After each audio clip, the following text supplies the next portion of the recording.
Past की बात करेंगे तो पास्ट इंडेफिनिट का जो पार्ट है, देखिए हमने जो अपने फर्स्ट पार्ट में देखा प्रेजेंट इंडेफिनिट के बारे में बात करी, तो अब देखते हैं हम लोग पास्ट के बारे में। देखिए जो स्ट्रक्चर है सेंटेंस मेकिंग का वो सेम होगा सारे ही टेंसेस में, चाहे वो प्रेजेंट हो, पास्ट हो या फ्यूचर हो।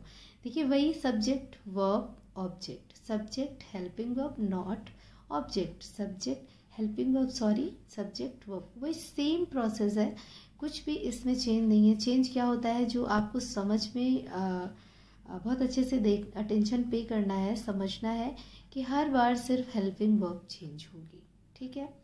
तो जो पास्ट टेंस है उसमें एक ही हेल्पिंग वर्ब है, ये बहुत अच्छी बात है और बहुत इजी भी है, क्योंकि प्रेजेंट इंडेफिनिट में डू डज था, यानी कि 2 हेल्पिंग वर्ब्स थी, तो जिससे कि ये ध्यान रखना पड़ता था कि सिंगुलर के साथ क्या यूज़ करें, प्लूरल के साथ क्या यूज़ करें, ठीक है। लेकिन इसमें डिड है जो कि सब के साथ यूज़ होगी, सारे ही सब्जेक्ट्स के साथ, he she it I we you they, सब के साथ आपको सिर्फ डिड यूज़ करना है।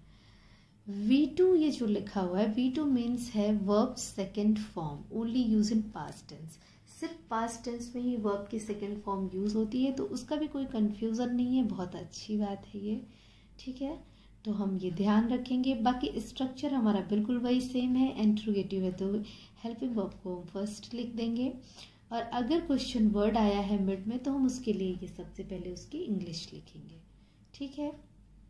बाकी सारा कुछ प्रेजेंट की तरह है, सिर्फ आप इतना ध्यान रखिए, समझ कर पढ़िए कि हर बार हेल्पिंग वर्ब से चेंज होगी, ठीक है। और वर्ब की फर्स्ट फॉर्म इसमें भी यूज़ होगी, इसमें भी यूज़ होगी जैसे कि प्रेजेंट में यूज़ हो रही थी, कोई दिक्कत नहीं होनी चाहिए, बहुत ही ईजिली समझिए। देखिए सेंटेंसेस देखते हैं।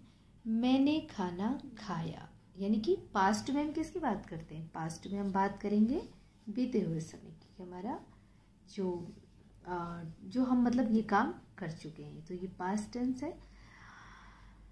मैंने खाना खाया, तो देखिए इसका स्ट्रक्चर जो कि यहाँ पे लिखा हुआ था, अभी आपने देखा कि क्या लिखा हुआ था, ये लिखा हुआ है कि सब्जेक्ट, उसके बाद वर्ब की सेकेंड फॉर्म, फिर ऑब्जेक्ट। तो सब्जेक्ट क्या है हमारा, मैंने, आई, सेकेंड फॉर्म खाया, तो खाने की इंग्लिश होती है ईट, ठीक है। तो ईट की सेकेंड फॉर्म होगी एट, तो आई एट फूड, क्लियर। आपने अंग्रेजी सीखी, आपने अंग्रेजी सीखी मतलब सीखी थी, ठीक है, मतलब ये काम हो चुका है, पास्ट में हो चुका है, क्लियर। तो क्या हो जाएगा, आपने, यू, आपने की English you learned English, you learned English, learn की सेकेंड फॉर्म, सेकेंड फॉर्म लिखना है ना वर्ब की, तो हमारी जो वर्ब क्या है, सीखना, तो सीखने की सेकेंड फॉर्म लर्नड, और उसके बाद ऑब्जेक्ट, ठीक है। वे स्कूल गए, अभी हम सिंपल सेंटेंसेस की बात कर रहे हैं, बिल्कुल सिंपल, जो ये है सब्जेक्ट वर्ब और ऑब्जेक्ट। तो वे स्कूल गए, दे वेंट टू स्कूल, अब गए की इंग्लिश गो होती है, लेकिन हमें सेकेंड फॉर्म लिखना है, तो सेकेंड फॉर्म क्या है, वेंट, तो they went to school, clear. और सेंटेंसेस देखते हैं इसके, और इसको और अच्छे से समझते हैं। बात करेंगे फ्यूचर इंडेफिनिट टेंस की। अभी तक हमने बात की प्रेजेंट इंडेफिनिट टेंस की, पास्ट इंडेफिनिट टेंस की, और अब फ्यूचर इंडेफिनिट टेंस की। तो प्रेजेंट में जो टाइम चल रहा है, यानी कि अभी जो हम बात, जैसे कि हम बात कर रहे हैं, मैं आपको समझा रही हूँ, तो ये काम मतलब प्रेजेंट का है। लेकिन अगर मैं कहूँ कि मैंने कल जो बताया था, मैंने नाउन में जो बताया था, तो मैंने वो बता दिया था, तो वो पास्ट की बात है। लेकिन अभी क्या है कि मैं अभी आपको पढ़ाऊँ, मैं आपको ये चीज़ कल पढ़ाऊँगी, ठीक है, या मैं बाकी की जो टेंसेस हैं वो मैं कल पढ़ाऊँगी, ठीक है। तो कल वाली जब बात आ जाएगी, कल पढ़ाऊँगी, तो यानी कि टुमारो, यानी कि फ्यूचर, भविष्य की बात हो रही है। देखिए फ्यूचर इंडेफिनिट टेंस को समझेंगे, जैसे कि मैंने पहले ही कहा है कि जो स्ट्रक्चर है वो सबका सेम होगा, सिर्फ आपको सिर्फ और सिर्फ ये याद रखना है, बहुत सिंपल है। देखिए कि सबकी हेल्पिंग वर्ब चेंज होंगी।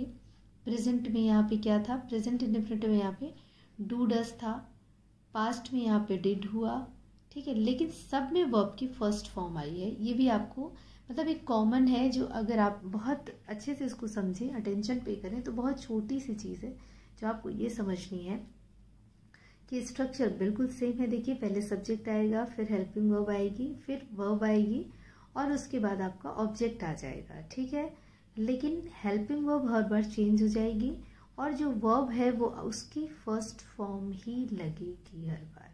ठीक है, बहुत सिंपल है। देखिए, सब्जेक्ट विल शैल। अच्छा, विल शैल वही वाला एक चक्कर हो गया ना कि विल जो है हम सिंगुलर के साथ यूज़ करते हैं और शैल हम प्लूरल के साथ यूज़ करते हैं। लेकिन क्योंकि मॉडर्न इंग्लिश में जो ये शैल है इसका यूज़ बहुत कम होता है, तो हम मोस्टली सभी के साथ विल यूज़ करते हैं। इसलिए मैंने इसको यहाँ पे मेंशन नहीं किया कि विल हम किसके साथ यूज़ करेंगे या शैल किसके साथ यूज़ करेंगे। ठीक है, क्योंकि जो विल है वो सारे ही सब्जेक्ट के साथ यूज़ करते हैं लोग। तो ये स्ट्रक्चर सेम देखिए वही है कि अगर नेगेटिव है तो नॉट, अगर इंटेरोगेटिव है तो विल शैल पहले आएगा, और अगर मिड में आया है क्वेश्चन वर्ड तो उसकी इंग्लिश लिख के फिर हेल्पिंग वर्ब, फिर सब्जेक्ट, फिर वर्ब की फर्स्ट फॉर्म और फिर ऑब्जेक्ट। ठीक है, तो in this sentence you can use will with all person like. ठीक है, तो ये मैंने लिखा है कि मतलब सभी के साथ, जो मैंने अभी बताया आपको कि हर पर्सन के साथ हम क्या यूज कर सकते हैं। पर्सन मतलब पर्सन जो प्रोनाउंस है। ठीक है, हम सबके साथ he, she, it, I, we, you, they, सबके साथ हम विल यूज कर सकते हैं। ठीक है, विल। तो देखिए सेंटेंसेस के साथ देखें इसको। तुम बोलोगे, तुम बोलोगे तो क्या होगा, सिंपल सब्जेक्ट पहले और फिर हेल्पिंग वर्ब, तो क्या हो जाएगा। देखिए, तुम बोलोगे तो सबसे पहले हमें क्या लिखना है, सब्जेक्ट। तो हमारा सब्जेक्ट क्या है, देखिए जैसे कि ये है, पहले सब्जेक्ट और फिर विल शैल फिर ऑब्जेक्ट। तो तुम बोलोगे, तो तुम बोलोगे में सब्जेक्ट तुम है, यू। अब यू के साथ शैल भी लगा सकते हैं और विल भी लगा सकते हैं, कुछ भी। ऑब्लिक मैंने इसलिए कर दिया कि आप कुछ भी लगा दें। तो you will speak, you shall speak. बोलोगे फर्स्ट फॉर्म, बोलना की English, speak first form use करेंगे।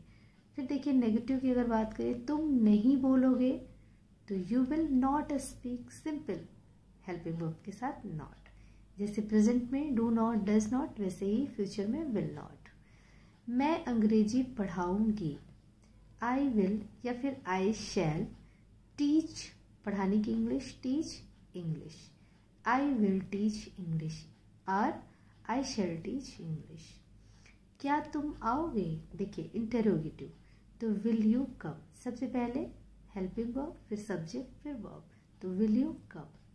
तुम क्यों आओगे, अब क्यों, क्योंकि मिड में आया क्वेश्चन वर्ड तो उसकी इंग्लिश पहले लिखनी है। ठीक है, जो बॉक्स बना के बताया गया, वाई, उसके बाद हेल्पिंग वर्ब, फिर नेक्स्ट यू, सब्जेक्ट, फिर वर्ब। तो why will you come, clear, why will you come. बहुत सिंपल है, आपको भी लग रहा होगा कि बहुत ज़्यादा सिंपल है और आपको समझ में भी मुझे लगता है आया है। बस आपको क्या ज़रूरत है, प्रैक्टिस करने की, ज़्यादा से ज़्यादा प्रैक्टिस करिए और इसको अच्छे से समझिए। देखिए वही स्ट्रक्चर, सेम स्ट्रक्चर सब में है, किसी में कुछ भी अलग नहीं है, इसलिए बहुत अच्छे से इसमें अटेंशन पे करना है आप लोगों को, और अटेंशन पे करके आपको इसे करना है। जितनी अच्छी आप इसकी प्रैक्टिस कर लेंगे, ये आपको उतने ही अच्छे से समझ में आ जाएंगे। ठीक है, फिर भी अगर कोई इशू होता है तो यू कैन आस्क मी। ठीक है, और आपको ये इजीली समझ में आया या नहीं आया, ये आप मुझे कमेंट बॉक्स में ज़रूर शेयर करें। ठीक है, तो मिलते हैं नेक्स्ट पार्ट के साथ, जिसमें हम present continuous, past continuous, future continuous को डिस्कस करेंगे।